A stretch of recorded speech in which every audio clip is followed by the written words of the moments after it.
Hi, everyone. Welcome back to the Equip with Strength podcast. I'm joined today by a fellow kettlebell and a good friend of mine now, Pat Flynn. I'm sure a lot of you know of him because if you're in the kettlebell world at all or YouTube fitness land, you've probably come across Pat. And I've been on Pat.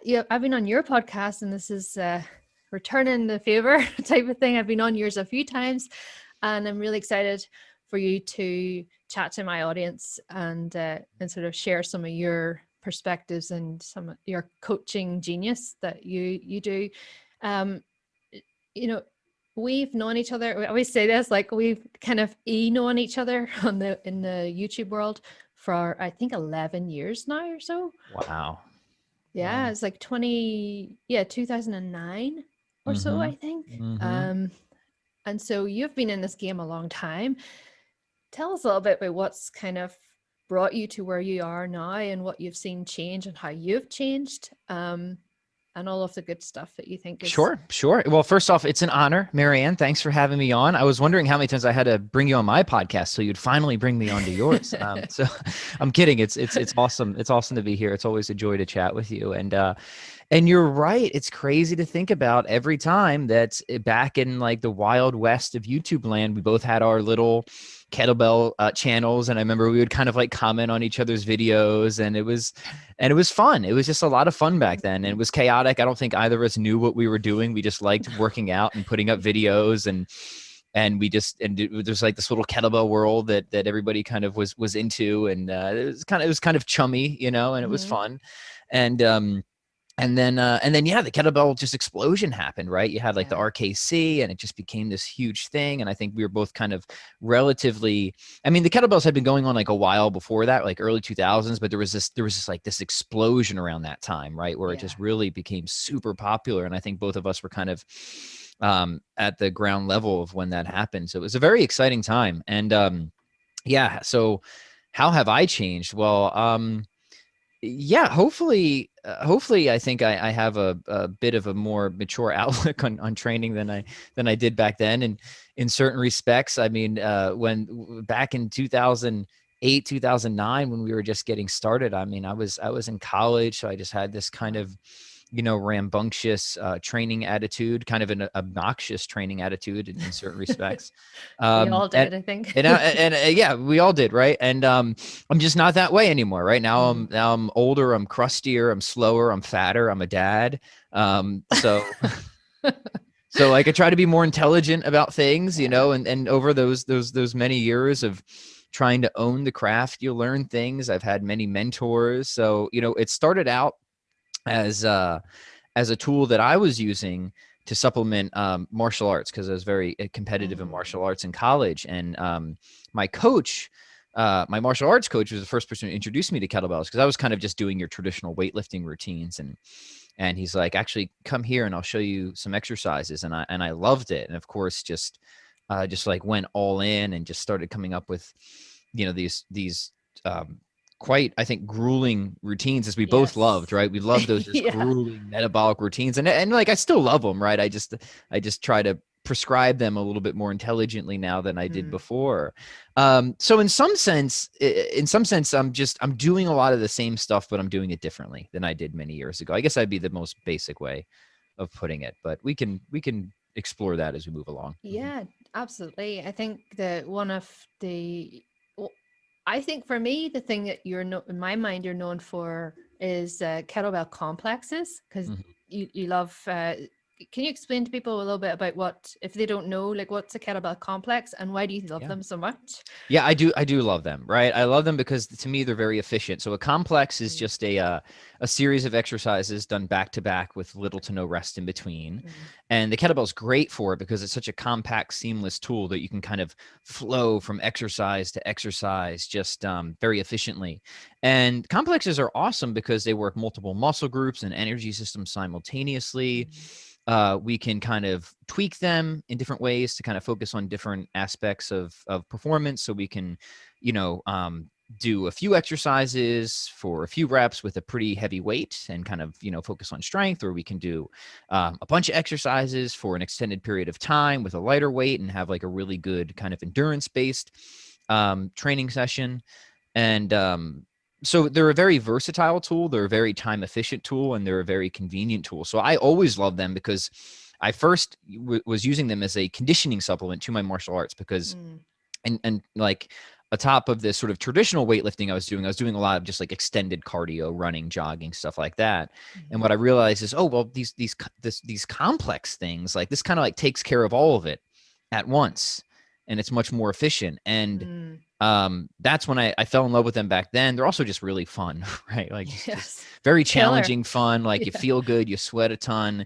So that is something that has always stuck with me. I'm still cranking out complexes, still love them. To me, it's just like, it's like the minimalist ultimate Mm. secret training tool, especially for just like general physical preparedness. Absolutely. And one of the things that you said a couple of times, is the efficiency factor, and that ties like nicely into a topic that's close to my heart, which is less is more, and minimalist kind of mindset toward things. Like, what's the least I need to do, or how can I efficiently master skill, or at least be working on it? And you wrote a book on this concept of minimalism, or actually how to get, was it how to get better at almost everything? I think that's right. I think I should know the title of my own You book, should. but I think that's it. Right. Uh-huh. Yeah, so can you, how did that, I think this will be really relevant to my audience, because one thing Sure. I really want to do is simplify fitness and health and depathologize stuff, so that that's a other thing.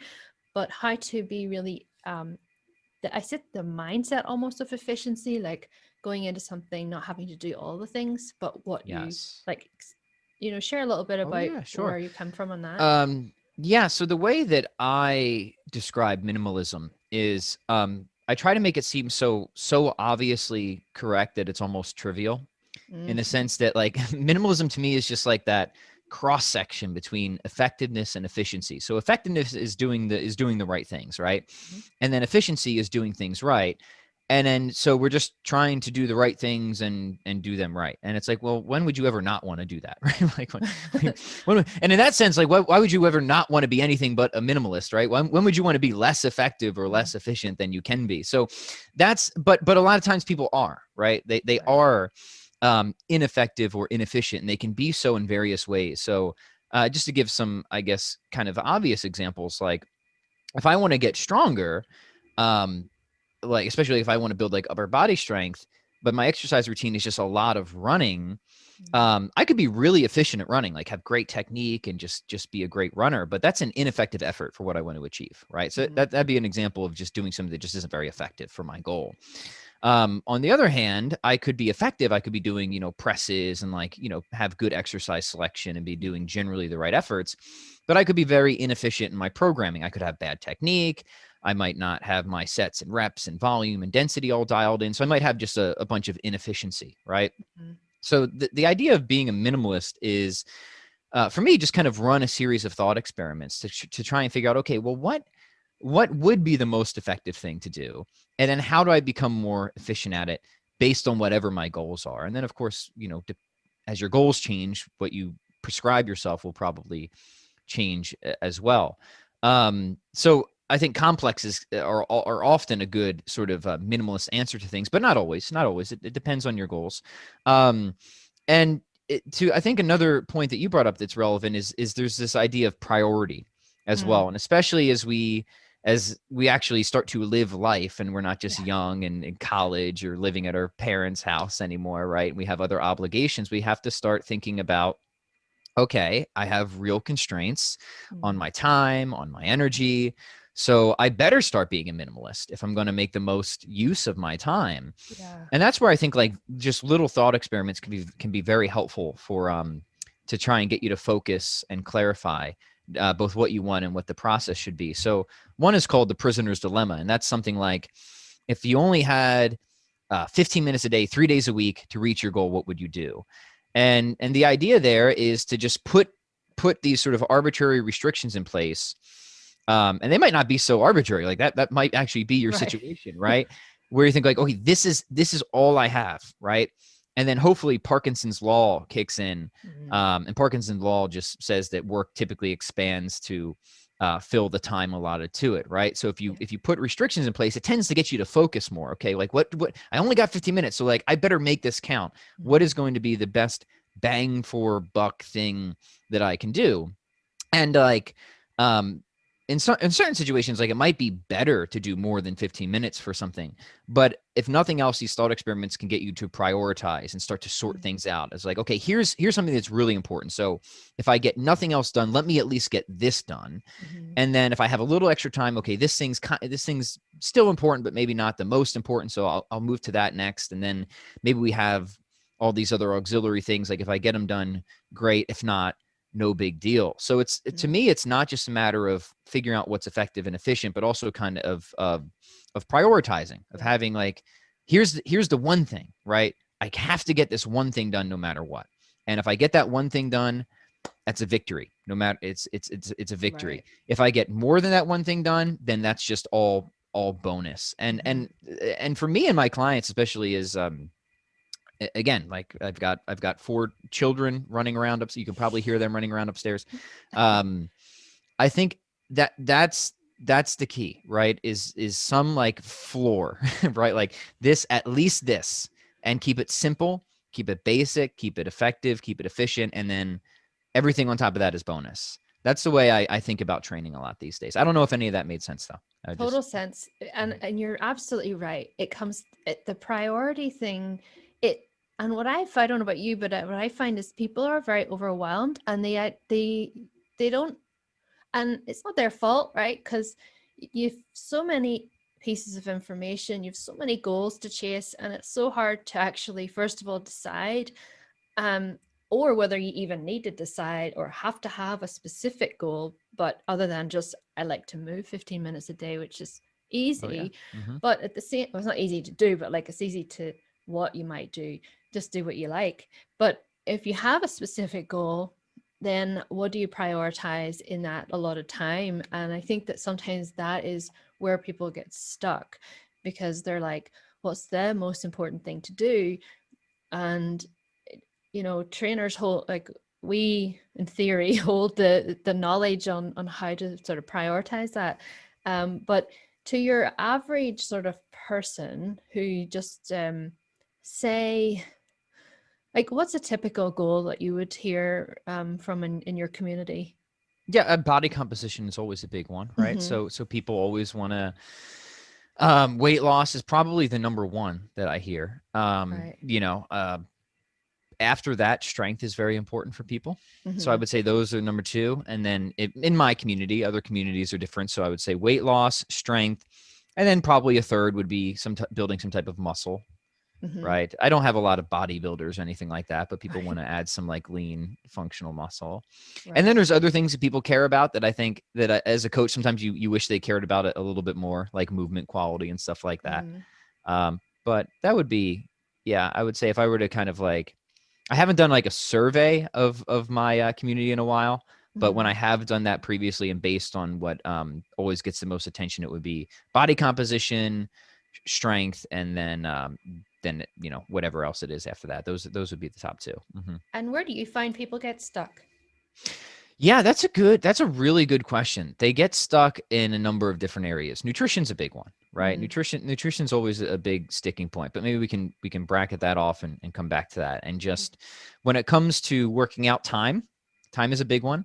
Mm-hmm. Most of the people that I'm working with that are kind of in my strong on community, Mm-hmm. they're more like us, right? They're more like us now than we were 10 years ago, right? So they're Yes. busy. They have other commitments. So they really are looking for something that is going to be time efficient, that's going to be convenient, that isn't going to have a lot of barriers to entry. So I find that people who are already stressed, what they need are lower barriers to entry, right? Yes. So if they're already stressed and they're already tired, then our job as coaches is to make sure that there's as few barriers to entry as possible. What would some barriers to entry be? A commute to the gym, a Mm. fee to the gym, Mm. needing lots of pieces of exercise equipment, needing a good amount of time to work out. These are for me easy barriers to entry that we can knock down to people that they're negotiables, right? Mm-hmm. And like these don't have to stop you at first. So if we can just get these off the table, awesome, because now we can get you started. Now we can get you into a habit. Now we can get you moving and feeling better and getting results. And then once you're there and you want to get more equipment or you want to dedicate more time or you want to drive to a gym, awesome. But that's not a very specific answer, but I would say generally it's people get stuck on these various kind of what I call negotiables, right? Things that often block people from getting started or getting the workout done, but they really don't have to. They're easy to knock away with the right tools. Right. And just what you said there's so true, because it's like what is actually negotiable seems like it's a must. So like people think, well, if I want to get fit, I have to go to a gym, or I have to have this much time so many times a week. And so you've built up this sort of what you think it has to be versus what it actually has, could be. Right. And then that sort of flexibility and scalability, right? So you're starting with the minimum and you're kind of giving yourself room for growth rather than always falling short of this arbitrary standard that actually isn't really true. But yeah, it's so true. And it's so helpful to remove those barriers and just sort of give the what in the last few episodes I've been talking a lot about the it depends answer, that is just the honest answer, and how it's okay to kind of scale things and sort of move around depending on what's going to meet you where you're at that particular day or whatever. I love what you said about the negotiables and the necessities, right? And like that's something that's worth getting clear on is it's not a necessity that you work out for 60 minutes a day in the gym. It's just a necessity that you do some type of movement to get fit, right? That's like, so there are some things that are necessities. Like you're not going to get around this, but like, let's get clear about what is actually necessary from what can be massaged or manipulated a little bit. And that's something I've certainly appreciated in becoming a dad and more crunch from time. So, when I was younger and we were back filming all those videos that we used to do, I mean, I could just hang out in the gym for hours, like, and I would, right? I would just be there like all day, just in the gym, just hanging out, working out. Like that ain't happening anymore. So now, just like right over there, I've got my collection of kettlebells. So like I've got my minimums, right? I've got my floor. So that to me, I think is if I have one, I guess, critical thing to share that's just practically very effective is you have these minimums. And they could be a daily minimum or a weekly minimum. It doesn't matter, but you have some minimum that is a very, very low barrier to entry. And that is just like, you should almost always be able to hit it, like barring some emergency, like some serious emergency, right? You're going to be able to hit it. And maybe it's just something as simple as like 10 minutes of swings and 2 minutes of push-ups or something like that. Right. And that's it. Like that's the bare minimum you have to hit for that day. Something that is, according to your level and ability, something that you can hit even on your worst day. You're always going to hit that minimum, right? And then what you find is that by having the minimum, a lot of the intimidation is taken away. And what I mean by that is not like you're like afraid of the gym necessarily. That might be the case for some people, but that if your kids were up all night and you didn't sleep well and you look at your program and it's like, oh my gosh, I have 5 sets of 10 reps of heavy front squats and a 60-minute workout, you're not going to do it, right? You're not even going to start to do it, right? But if you have like, okay, here's like maybe ideally what I should do, but then here's like the daily minimum. What you'll often find is, okay, no matter what, I feel like garbage today. And that's just, it's funny, Marianne, people ask me like, Pat, as a dad with 4 kids, like, how do you get good sleep? And I say, like, what are you talking about? I don't. it just is not a thing, right? I just don't, right? Sometimes by the grace of God, I'll get a good night's sleep, but most of the time it's like, it's on and off throughout the night, right? So like, you just have to deal with the cards that you're dealt and make the most of it. Yeah. But any day that I'm actually have a training session, there's always a minimum, right? There's always something like, I'm at least going to do this. And then what I find is that movement begets other movement. So I might not be enthusiastic to do like the really hard, heavy stuff, but I'll be like, I'm just going to start doing 10 swings on the minute, every minute. I'm just going to do that for 5 minutes. Then I'll do a few sets of push-ups or Mm. something that's, it's for where I'm at, that's relatively easy. Like I can almost always say yes to that. Right. Yeah. And then I'll be like 2 or 3 sets in, I'll start feeling a little bit better. And then like by the end of that, very often, not always, I'll feel like, okay, I feel a lot better.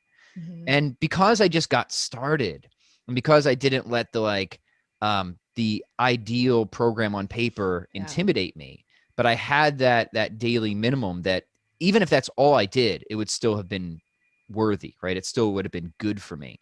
And I still would have felt good of getting that done. But what I often find is that it almost like tricks me into doing more a lot of Mm-hmm. times. Like sometimes you got to like trick yourself into doing more, if that makes sense. Yeah. But don't set your expectations too high, because if you don't do more, that's fine too. Like you got your win and you just go on with your day. But very often you'll get started and movement begets more movement. You start doing that minimum, you feel good. And what you planned to originally just be 5 to 10 minutes actually does turn into 20 minutes or 30 minutes, or Mm-hmm. maybe even rarely, but sometimes you're like, wow, I actually just had the best workout of my life. Yeah. And I started out feeling terrible. And, that doesn't happen every time, but occasionally that happens. And it's very funny. So that would be my piece of advice, right? You figure out what your minimums are, the things that you can hit even on your worst day, that you can have that win. And to Mm-hmm. me, it's all about making sure that you have small victories you can celebrate. Mm-hmm. Um, and that you make it so that you can always have a small victory too. Mm-hmm. So you get kind of into the winner's mindset rather than the defeatist mindset, right? You don't want to have that mindset where you have this big intimidating workout and you're tired and you're like, oh, I can't do this today. And you just start kind of beating yourself up and you feel downtrodden. You lose momentum and you kind of Mm-hmm. get like sad about that, right? Instead, it's like, okay, here's the minimum. I know if I get that, that's a win. It's easy wins. And then you keep sort of the positive trajectory Mm. mentally. I don't know if that all sounds silly or not, but those have No, been big things for me. it's you have to. So I don't know if I've ever told you, but equip with strength, well, my membership equip with strength.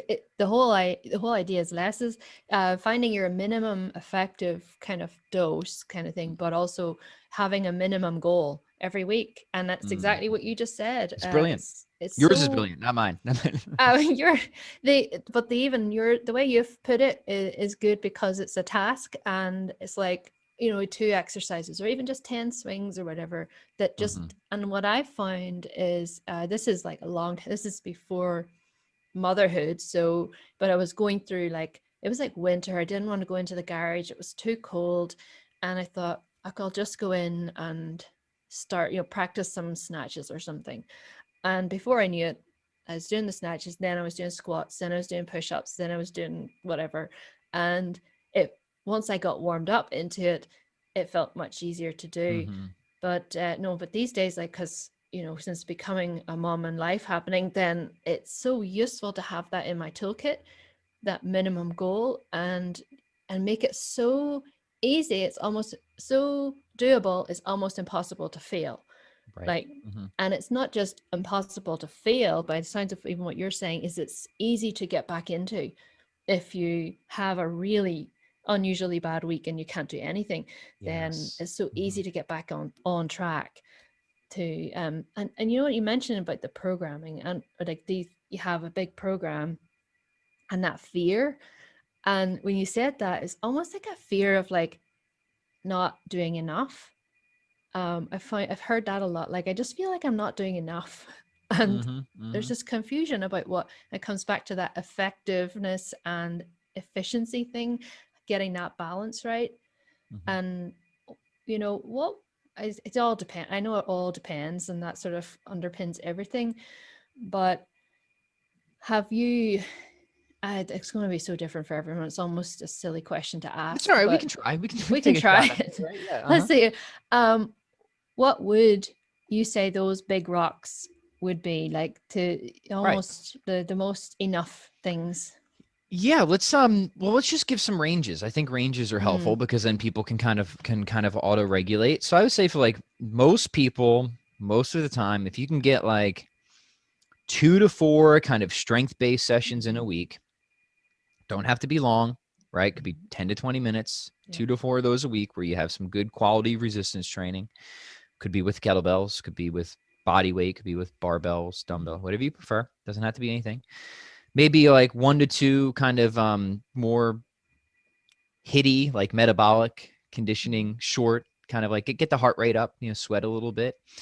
And then the thing I recommend on top of that is like get outside and walk as much Right. as you can, right? The low level cardio, like walk Hmm. with a friend, have conversation, get out and get the sunshine, garden, like this, the constant, like the frequent low level, but um, just, yeah, the low level, low intensity, but sort of higher duration movement is just so valuable for just not just your mood and mental health, but your heart health and body composition too. Exactly. So I would say those are probably good working ranges that are very, very practical. Yeah, somewhere between 2 to 4 days Yeah. a week of strength training. If you get in 1 to 2, kind of complexy or circuity or high intensity conditioning bursts in, awesome. Could even just be a few rounds of sprints or something like that. Hmm. And then walk as much as you can. Yeah. I think that's fair. I think, Hmm. yeah, and the thing is that the great thing with kettlebells is that you can kind of roll both you can do your strength and your conditioning and add a finisher type of thing, and Yep. that's what's so useful about those complexes is they kind of hit both, and that's the efficiency. Yeah, just to give a routine that I've been having a lot of fun with that has gotten really good feedback too is you just uh, uh I'm sure you're familiar with it. Like these every minute on the minute routines are Hmm. really efficient. So the idea here is I like just taking swings and like some other exercise. So you could do uh for example, like on at the top of minute 1, you do 10 swings and then you rest the remainder of the minute. At the top of minute 2, you do 10 more swings, rest the remainder of the minute. And then on top of minute 3, you do some other like strength exercise, like a Turkish get up or a couple Mm. presses or some push ups or something like that. Probably upper body is going to pair well. So it's kind of this 2 to 1 Mm. swing other thing, if that makes sense, right? So Yeah. you go like minute 1 swing, minute 2 swing, and then minute 3 like presses or push-ups or something like that. Mm. And you I just do a like it. few rounds of that. Yeah, you're gonna cover a lot of those bases. And then you can just kind of play around with that formula, tweak it. Very time efficient. You're gonna get your heart rate up. You're gonna have just a really good full body workout from something like that. Simple Yeah. too. Simple. Hmm. Never thought of doing it that way. Like the 2 to 1, like, Hmm. and that's a It's really got a nice good setup. groove to it. There's something about that 2 to 1 that just feels really good, especially if it's like swings and a grind. Yeah. The 2 to 1 ratio just feels right, if that makes Mm. sense. Uh-huh. Yeah, it does. Yeah, Hmm. and I suppose like you run. Yeah, I'm in your group Strong on Facebook, That's right. and Hmm. when I'm on Facebook, I catch people talking about challenges. So do you run Yep. challenges frequently in the group, or have you got one going pretty? Yeah, yeah. So I use challenges as kind of in like so for people who are unfamiliar, I have this program called Strong On, which is just ongoing kettlebell programming and workouts and stuff like that. And so we typically do 4 challenges a year, and each challenge kind of like 4 official challenges, I should say. There might be like auxiliary challenges that are not part of the official curriculum, but so 4 at least official challenges a year, and each challenge just kind of like marks a turn in the programming phase. Mhm. So throughout the year, we kind of emphasize we're generalists, right? So like we're not worried about being the best at any one thing, but we want to have kind of a broad range of physical abilities and Mhm. development. So like we care about strength, but we also care about mobility. We care about body composition, but we also want to make sure we have some lean muscle. So throughout the year, different training phases will have a different emphasis. Like, okay, we're Mhm. really focusing on strength for these next 6 to 8 weeks, or we're really focusing on endurance and body composition. And anytime we kind of turn into a new phase, we just like to rally the community together for just kind of like a short-term challenge to like Yeah. introduce the new phase. And I find this is really helpful because when it's tied into a longer phase and it's tied into an ongoing curriculum, you kind of, I think, escape the pitfalls of Mhm. challenges, which is this idea that like fitness has an expiration date, right? Yes. And or like just challenge hopping, which like that's the danger of challenges, right? Like you don't always want to be in a challenge, right? you're gonna Mhm. you're gonna die. Like you don't want to do that. um occasionally a challenge is good, right? As long as it's well designed. But we're trying to show that you want to periodize things like throughout your training, both in the short, medium, and long term. We should have kind of fluctuations. Not every workout should be super intense. Not every training phase should be super intense, right? We kind of want to wave the load. Challenges help us to do that. They're also helpful for just like rallying people together. And as you know, community is so important. It's a huge difference maker. So especially if people are working out at home, just the online communities, they are like, avail yourselves of that. Obviously you know all about that. So that's how I use challenges. I use them as kind of pivot points in the kind of greater programming scheme to help people realize, okay, we're kind of orienting in this direction now. We'll group up, we'll attack it hard for however long. They vary in length. Some are as short as 2 weeks. Some of them may be about a month long. And then, but then they don't end there technically, right? But it's about, for me, it's trying to get excitement but sustainability, and that's the balance you always have to try and strike as a coach, I found.